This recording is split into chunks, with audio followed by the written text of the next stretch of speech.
halo semuanya. Kali ini aku ada di Cikokol mau ngajak kalian nih makan di salah satu tempat makanan yang terkenal di daerah sini.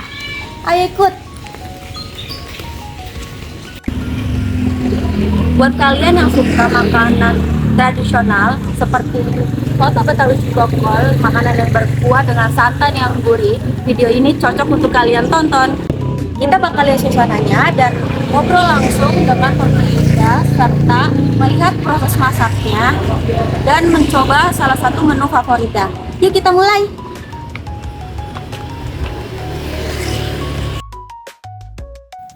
Di tengah ramainya Cikokol, ada satu tempat yang selalu berhasil bikin orang kembali lagi, yaitu soto Betawi Cikokol. Dimasak dengan resep khas yang diwariskan turun-temurun, kuahnya yang gurih dan creamy berpadu sempurna dengan potongan daging yang lembut dan empuk. Setiap mangkuknya dibuat dari bahan pilihan, diracik dengan penuh perhatian dan disajikan hangat-hangat untuk menghadirkan kelezatan yang otentik. Di sini bukan hanya soal makan, tapi tentang menikmati cita rasa Betawi yang sesungguhnya. Jadi, soto Betawi Cikokol ini sudah berdiri sejak beberapa tahun lalu dan jadi salah satu tempat yang selalu ramai. Terutama pas jam makan siang, pemiliknya benar-benar ingin mempertahankan rasa soto Betawi yang otentik. Halo teman-teman, kali ini kita udah bersama pemilik usaha dari soto Betawi Cikokol. Halo Ibu, perkenalkan nama saya Novalia Anggraini, saya dari Universitas Bina Sarana Informatika. Saya boleh izin tanya-tanya ya Bu, seputar usaha Ibu? Boleh Ibu perkenalkan dulu namanya siapa? Nama saya Ibu Ana. Ibu Ana, ya. Ibu Ana, kira-kira kalau misalnya dulu UMKM ini jalan dari tahun berapa ya Bu? Saya mulai usaha tuh dari 2017. 2017. Berarti udah sekitar 8 tahun. Iya. 8 tahun, 7 tahun ya. Nah, kalau misalnya awal mula Ibu bikin usaha ini tuh dari mana sih Bu idenya? Dari awalnya tuh kakak saya. Nah, kakak saya yang usaha, Ya. terus saya yang nerusin. Jadi usaha keluarga lah. Jadi usaha keluarga. Jadi berarti awalnya punya kakak Ibu terus Iya. Ibu nerusin gitu ya. Iya. Terus kalau misalnya pas awal-awal usaha, bukan namanya baru awal-awal usaha ya Bu, kira-kira ada cerita unik atau yang lucu gitu nggak Bu waktu awal-awal buka gitu? Ya, ada yang kelupaan, misalnya kelupaan entah itu kentangnya atau apa gitu. Ada lah gitu. Lupa bahannya ya Bu Iya, ya. Kalau misalnya di sini menu-menunya apa aja sih Bu? Kalau menu utamanya sih ya ada soto ayam, soto daging, ada indomie rebus, Oh, ada Indomie rebus. ada es manohara, berbagai macam minuman gitu, kopi, minuman dingin. Kira-kira kalau misalnya di sini paling sering dipesen kayak menu favorit gitu sama pelanggan sama customer tuh apa Bu? Soto daging. Soto daging. Ya. Untuk soto daging itu kisaran harganya berapa Bu per porsi? Kalau yang datang ke tempat itu ya kita namanya dagang di kampung ya, Iya, itu sekitar 20-an. 20. Kalau dibawa pulang sama beda? Kalau lewat aplikasi Oh iya, aplikasi. itu sekitar 27. 27.000. Nggak pakai nasi ya? Nggak pakai nasi. Kalau 20.000 di sini belum pakai nasi juga? Belum. Oh, belum pakai nasi juga. Nah, kalau nasinya berapa harganya Bu? 5.000. 5.000 per porsi juga Iya. ya. Nah, kalau misalnya proses pembuatannya tuh dari awal sampai akhir selesai itu boleh diceritain sedikit nggak Bu? Dari awal bikin bumbu. Kalau Ya. bumbunya nggak disebutin nggak apa-apa, maksudnya Iya. prosesnya aja. Kalau prosesnya itu pertama bumbunya itu ya kita sangrai dulu Neng. Iya. Habis disangrai kita tumbuk lah. Sekarang kan ada zaman canggih ya. Pakai mixer. Iya, pakai chopper. Pakai chopper. Pakai chopper. Nah, terus habis selesai itu kita tumis lagi Neng. Tumis lagi, baru kita simpan dulu. Nah, nanti setelah itu ya kita mau proses buat dagang. Itu ayamnya, dagingnya kita rebus dulu.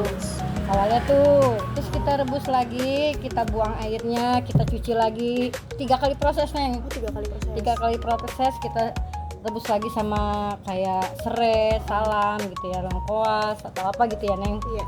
Nah setelah itu baru kita rebus lagi sama bumbu buat kuah sotonya yang kaldunya itu. Kira-kira kalau dari awal sampai akhir itu kan prosesnya banyak ya Bu, lama Iya, banget. Itu iya. kira-kira berapa lama Bu persiapannya? Saya mulai masaknya ya itu sekitar 3 jaman lah. 3 jaman itu udah dari awal banget sampai selesai. Itu mulainya dari jam berapa Bu kira-kira? Saya mulai masaknya tuh dari jam 7 sampai standby. Standby-nya itu saya mulainya jam 10. Berarti buka tokonya jam 10. Jam 10. Kalau untuk pengalaman ngejalanin usaha nih Bu kan udah sekitar 7 tahun, 8 tahun ya tadi ya Bu. Selama ngejalanin usaha ini, kalau tantangan dari ngejalanin usaha UMKM kayak gini tuh apa sih Bu yang paling berat? Ya sabaran aja Neng, namanya orang dagangan kadang-kadang sepi gitu. Kadang-kadang misalnya kita ngasih lambat sedikit gitu kan, kalau driver kan kadang-kadang ada yang baik, ada yang enggak gitu Neng. Ya dimarahin lah ibaratnya. Nah kalau pengalaman dapat customer jelek kayak gitu, ada nggak Bu ceritanya kayak customernya nggak sopan atau gimana gitu Bu? Kalau customer ya ada yang sopan, ada yang enggak gitu ya. Kalau misalnya dari aplikasi kadang-kadang kita yang namanya manusia kan suka lupa ya. Iya. Kadang-kadang ada yang lupa misalnya naruh cuma acar gitu. Kita dapat ratingnya dikasihnya bintangnya 1 gitu Neng. Kalau kayak gitu ngaruh banget ya Bu? Ngaruh banget. ya? Kadang-kadang kalau misalnya ratingnya kita jelek itu ya dari pemasaran kita juga jadi berkurang. Jadi kurang ya. Ya. Kalau terakhir nih ya Bu, selama 7 tahun Ibu membangun usaha, ngedirin usaha UMKM Soto Betawi Cikokol ini, yang paling bikin Ibu bangga punya usaha ini apa Bu?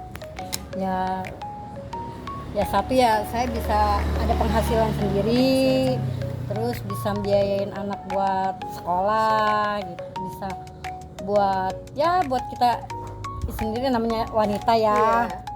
Mau kita kemana, mau pengen beli apa gitu, nggak minta sama suami, gitu Neng.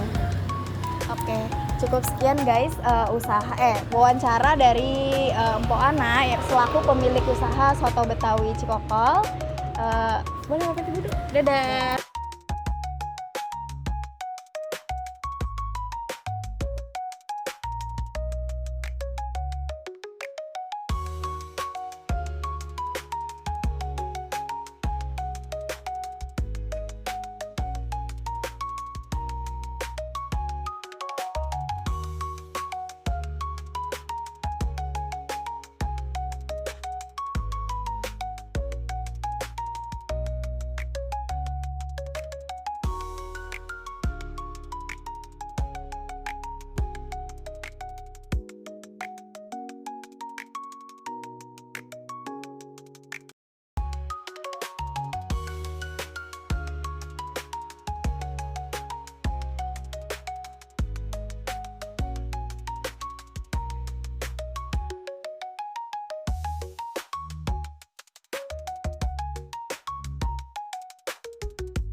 Kenapa kalian harus coba soto Betawi di Cikokol? Yang pertama yaitu rasanya yang otentik dan nagih. Dan untuk yang kedua, harganya sangat terjangkau untuk semua kalangan. Dan yang ketiga, lokasinya itu sangat strategis dan mudah dicari. Dan yang paling penting, pelayan di sini tuh ramah banget. Jadi kita makannya pun nyaman. Nah, jadi teman-teman, itu pengalaman kuliner kita hari ini di Soto Betawi Cikokol. Kalau kalian lagi di daerah Cikokol atau sekitarnya, jangan lupa mampir dan coba sendiri kelezatan sotonya ya. Terima kasih sudah menonton sampai habis. Jangan lupa like, comment, share video ini biar makin banyak orang yang tahu tentang UMKM lokal yang enak dan berkualitas. Sampai ketemu di video kuliner selanjutnya.